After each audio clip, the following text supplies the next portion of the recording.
जिंदगी एक सफर है सुहाना यहाँ का। Thanks thanks failure.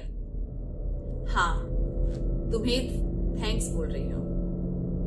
अब आप सोच रहे होंगे कि मैं फेलियर यानी असफलता को धन्यवाद क्यों बोल रही हूँ। लेकिन अगर आप नहीं बोलते हैं तो आप आज से ही बोलना शुरू कर दीजिए, क्योंकि हम सफलता के जश्न बनाने में, सफलता के जश्न की प्लानिंग करने में हम ये भूल जाते हैं कि हर सफलता के पीछे एक असफलता जरूर छुपी होती है, जिसका हम कभी महत्व समझ ही नहीं पाते।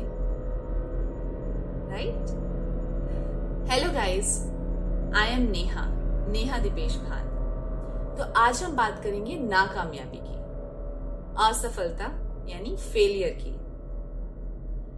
जिसमें हम ये तो जानते हैं कि असफलता हमें जरूर मिलेगी, लेकिन हम उस फेस ऑफ अ फियर से हम डरते हैं, हम उस फेस ऑफ अ फेलियर से हम डरते हैं। कहते हैं ना कि सफलता एक संघर्ष के बाद ही हमें मिलती है।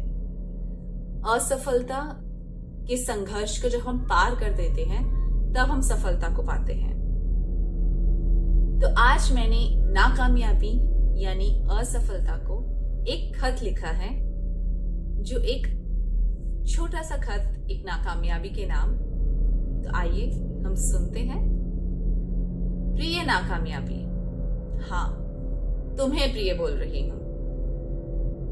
तुमसे मैं बहुत डरती थी और बस यही दुआ करती थी कि तुम मेरे से हमेशा दूर रहो। लेकिन अब जब तुम मेरी झोली में आ ही गई हो तो मुझे ये एहसास हुआ कि तुम उस सफलता की सीढ़ियों का पायदान हो, जिसमें से आगे होकर ही आगे की सीढ़ियों पर चढ़ा जा सकता है।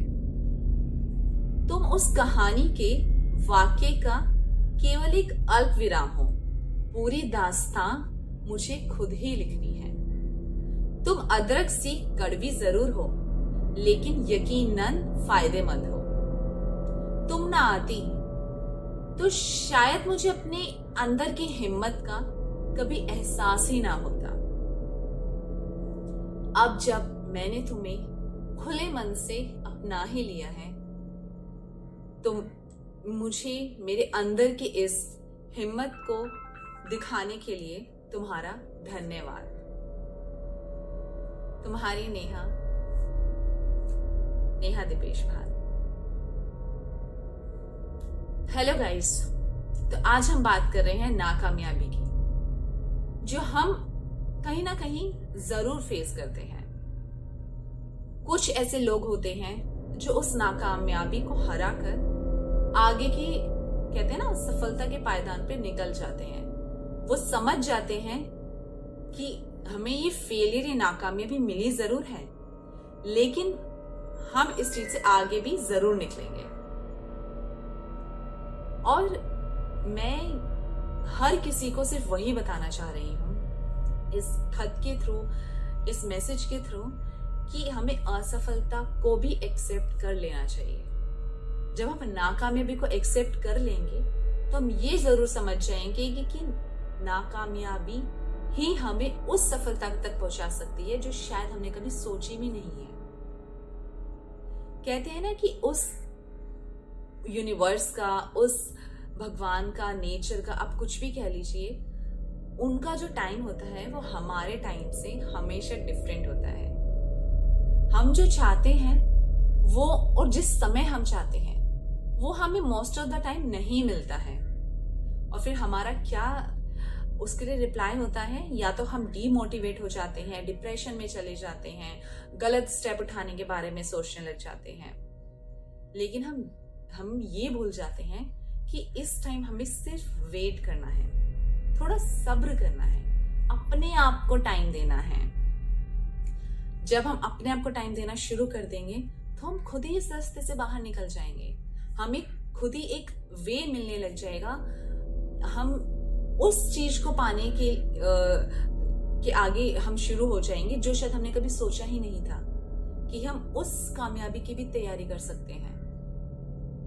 कहते हैं ना, एक 9 to 6 वाली जब हम जॉब कर रहे होते हैं, एक नॉर्मल जॉब कर रहे होते हैं, ऐसा नहीं है कि उसमें हम अर्निंग नहीं करते हैं, उसमें अपनी लाइफ नहीं चलाते। कितने ऐसे लोग हैं जो वही जॉब करके अपनी पूरी लाइफ को एक अच्छे तरीके से जीते हैं, एक बहुत अच्छी लाइफ जीते हैं।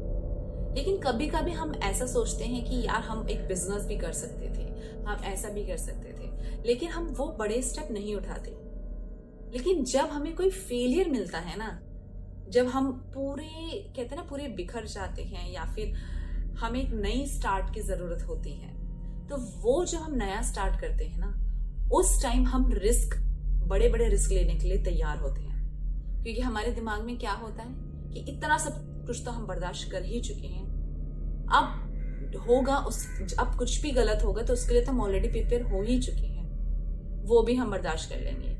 तो हम उस कामयाबी के लिए, उस अपने लाइफ के लिए हम रिस्क लेके उसको एक अच्छे तरीके से, एक अच्छी जर्नी के लिए हम स्टार्ट कर देते हैं और हम उसके लिए फाइट करते हैं। लेकिन ये सिर्फ तभी होता है जब हम फेलियर को एक्सेप्ट करते हैं, हम असफलता को एक्सेप्ट करते हैं।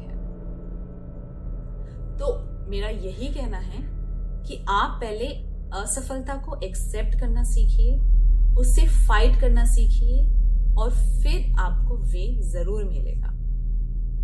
और फिर कहते हैं ना, वो यूनिवर्स, वो नेचर भी आपको वो चीज देने के लिए आपके साथ खड़ा हो जाएगा जो शायद आपने कभी सोची भी नहीं थी। उससे अच्छा और बेहतर आपको मिलेगा। ये सब बातें जो मैं आपसे करती हूँ ना, ये मेरा खुद का एक्सपीरियंस है, किसी के एक्सपीरियंस से या फिर कहीं कहाई बातें मैं आपसे नहीं करती हूँ। क्योंकि